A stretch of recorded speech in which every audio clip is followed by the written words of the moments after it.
ओला dock YouTube channel को subscribe करें और बेल आइकॉन को दबाना मत भूलें। अस्सलाम वालेकुम, मेरा नाम डॉक्टर समीना अरशद है।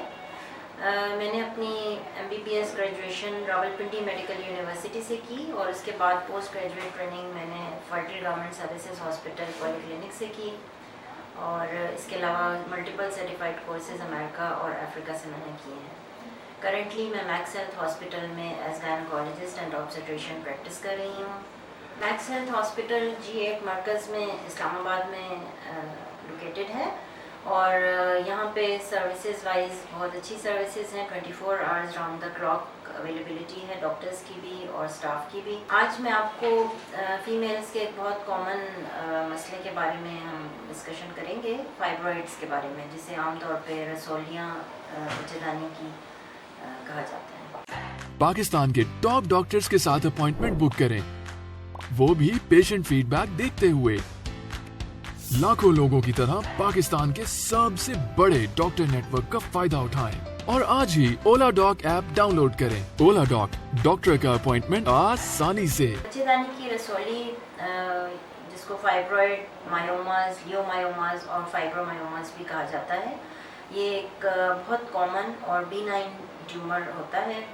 कैंसरस नहीं होता, बिल्कुल हार्मफुल उस तरह से नहीं है और ये अफ्रीकन और एशियन वेमेन में ज़्यादा पाया जाता है।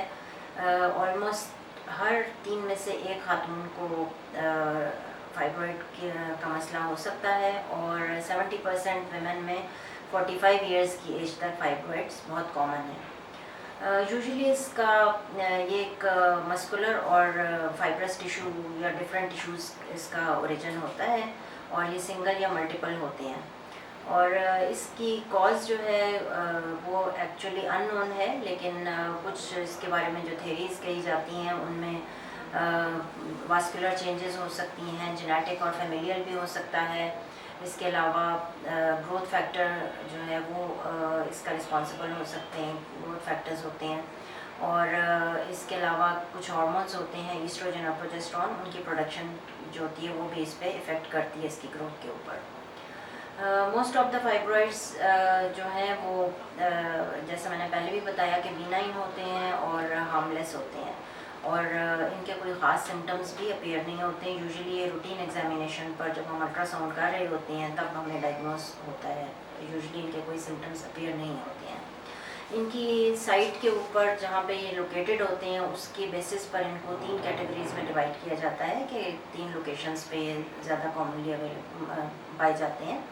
एक जो यूट्रस की लेयर्स होती हैं उनके हिसाब से सब सिरोजल जो इमीडिएटली आउटर लेयर होती है यूट्रस की, वहाँ पे होते हैं और ये जो होते हैं कभी कभी इनकी आउटग्रोथ ज़्यादा होकर वो पेडंकुलेटेड भी बन जाते हैं। इसके अलावा इंट्राम्यूरल जो मसल के अंदर होते हैं और एक सब म्यूकोजल होते हैं जिनको एंडोमेट्रियल पॉलिप्स भी कहा जाता है। जैसे मैंने पहले बताया कि ये एसिम्टोमेटिक होते हैं, इनके कोई ख़ास सिम्टम्स नहीं होते, लेकिन जिन ख़वातीन में इनके सिम्टम्स होते हैं वो सिम्टम्स जो होते हैं वो मैं आपको बता देती हूँ कि किन सिम्टम्स के साथ ख़वातीन जो होती हैं वो प्रेजेंट करती हैं हमारे पास। उसमें एक तो ये हिस्ट्री आ जाती है जो उसके हिसाब से हम देख लेते हैं, फिर अल्ट्रासाउंड या पेल्विक एग्जामिनेशन होता है उस पर हम डायग्नोस कर लेते हैं और जो पेशेंट के जो सिम्टम्स हैं वो मैं आपको बताती हूँ, जिसमें सबसे इम्पॉर्टेंट जो है वो हैवी ब्लीडिंग होती है। मेंस्ट्रुअल ब्लीडिंग हैवी होती है या इरेगुलर साइकिल होता है, इंटरमेंस्ट्रुअल एक पीरियड से दूसरे के दरमियान ब्लीडिंग होती है या प्रोलॉन्ग साइकिल हो जाता है। इसके अलावा कुछ प्रेशर सिम्टम्स होते हैं जिनमें अगर प्रेशर ब्लैडर के ऊपर पड़ रहा है फाइब्रॉइड का तो वो जो कॉज करेगा उसमें फ्रीक्वेंसी, अर्जेंसी छोटे पेशाब की होती है और अगर रेक्टम के ऊपर उसका प्रेशर पड़ रहा है तो कॉन्स्टिपेशन या उससे रिलेटेड कोई डिसऑर्डर्स हो सकते हैं। इसके अलावा एब्डोमिनल पेन और जो एक और इसकी वजह से सब फर्टिलिटी या इनफर्टिलिटी का इशू भी हो सकता है।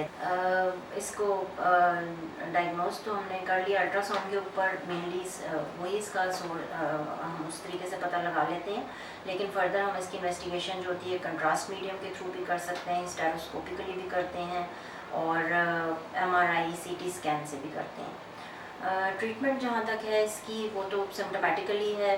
अगर कोई आप ख़वातीन में जो सिम्टम्स हैं, अगर हम उनको सिम्टोमेटिकली मेडिकली उनको पहले तो हम ट्रीट करते हैं, अगर उसी से मैनेजेबल हो जाते हैं तो इन्वेसिव या कोई सर्जिकल प्रोसीजर की ज़रूरत हमें नहीं पड़ती है। जैसे हैवी मेंस्ट्रुअल ब्लीड है तो हम उसको करने के लिए इनिशियली, और जो पेन के कंप्लेंट्स होती हैं उसके लिए हम मेडिकली इनको non steroidal anti inflammatory drugs वो प्रिस्क्राइब कर सकते हैं, हार्मोनल ट्रीटमेंट दे सकते हैं।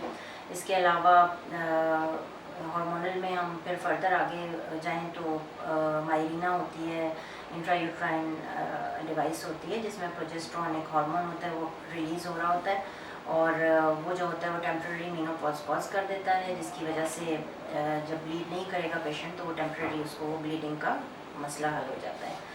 और उसके बाद रिवर्सल भी हो सकता है, जब आप चाहें तो मायरीना रिमूव करवा लें और उसकी रिवर्सल हो जाती है, सिम्टम्स मतलब आप पेशेंट जो है वो नॉर्मली करना शुरू हो जाती हैं। दूसरे जो होते हैं इसकी फिर हम नॉन सर्जरीज़ की तरफ आ जाते हैं। अगर तो फर्टाइल एज है और पेशेंट को बड़े फाइब्रॉइड्स हैं और उसकी वजह से सब फर्टिलिटी कॉज हो रही है तो हम एडवाइस करते हैं मायोमेक्टमी, जिसमें रिमूव कर दिया जाता है फाइब्रॉइड को।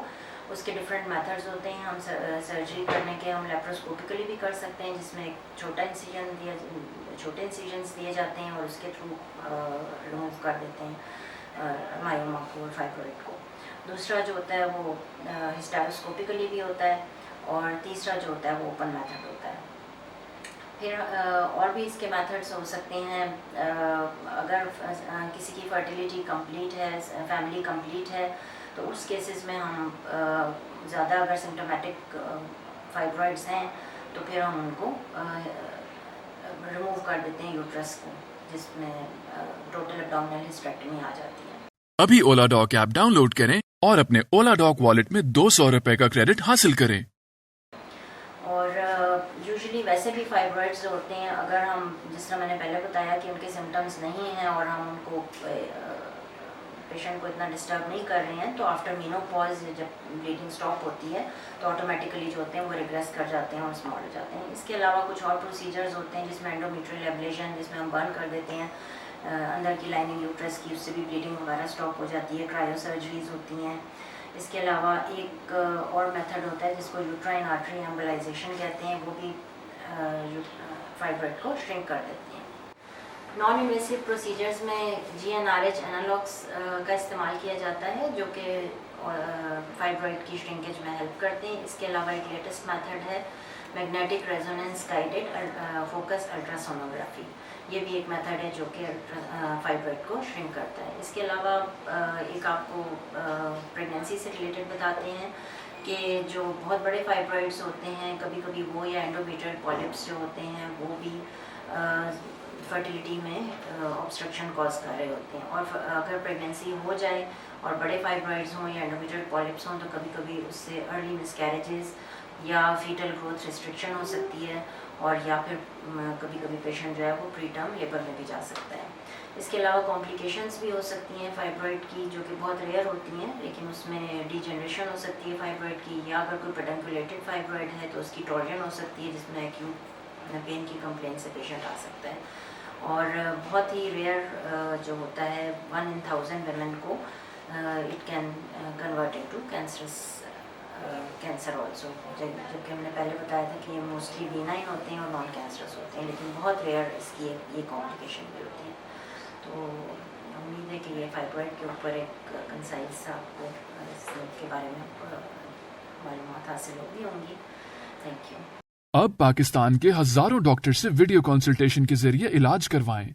तो अभी ओला डॉक ऐप डाउनलोड करें और घर बैठे अपनी सेहत का ख्याल रखें। ओला डॉक, मुश्किल वक्त में आपके साथ।